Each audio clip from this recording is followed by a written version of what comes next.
Once again, I'm at Heiland, and this is AARC's Big Ideas Theater. And I have the honor now of being joined by Brian Walsh, who is the AARC President for 2017-2018. Brian, thank you so much for coming by and joining us here in the Big Ideas Theater. Sure. This is, an important time. A lot of things going on. Give us some ideas, first of all, about some of your goals and aspirations when it comes to kind of the big three. I'll read them here: quality, safety, and value, all critical elements. Right. So one of the things I'm trying to do is kind of narrow down our focus a little bit.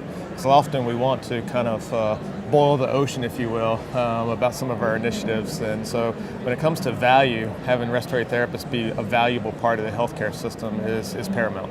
It's something that we need to continue to work on. I often say that 80% of what we do has not been proven to be helpful or effective. And that's sad because we really need to be helpful and effective with a lot of our therapies. And these days, it's becoming, it's written into the law almost that you have to show the value, which puts the onus on. Everybody knows that the value is there, but now you actually have to document it. Yeah, that's absolutely right. And one of the things that we used to be able to claim as a healthcare system, if you will, that we were the most expensive, but we were the best. And the sad thing about it is now we fall into the most expensive, but only the 10th best. And so there are many other systems out there that are much better than we are and more efficient. And so if we're contributing to that as respiratory therapists because we're providing therapies that aren't effective or helpful, then we're actually just contributing to the increased cost of care, and we just can't keep doing that. What about the aspect of quality? How do we continue to improve the quality, raise that number from 10 to number 1 again, that type of thing? Yeah, so first we actually have to improve the quality of the respiratory therapists themselves. And the way that we're pushing forward that is with education.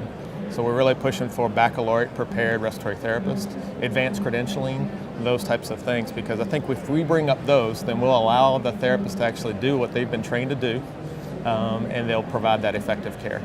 Give us some ideas on the all-important relationship, if you will. The patient, all important. The patient relationship with the respiratory therapist is really critical. Not only is it there the quality and the value aspect of it, but the patient has to have trust. It has to have these factors that are sometimes hard to quantify. Yeah, and absolutely. And so that patient-therapist interaction is so important. And it's something that we often see with others that aren't as comfortable with respiratory care.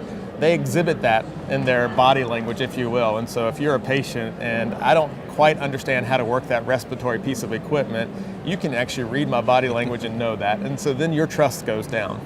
Whereas if you have the expert there, the respiratory therapist, who's very comfortable with that piece of equipment, they can get that trust from the patient, they can provide wonderful education, and that improves outcomes. From a membership standpoint, you have quite literally some big shoes to fill when it comes to following Frank Salvatore. Size 16, I believe. Yeah, I believe, big shoes. But give us some ideas, if you would. It's a new administration still. You have some ideas on setting your own mark on it, your own stamp of things going forward. How do you all work together and really coalesce around these common goals of quality and value and outcome?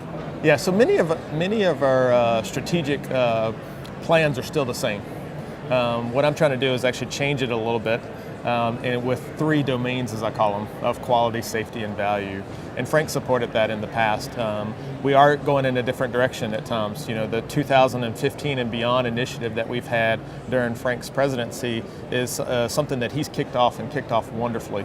And I will continue to keep pushing those initiatives. But we will no longer talk about 2015 and beyond because now we're 2017 and 18, and so we're going to have our own initiatives.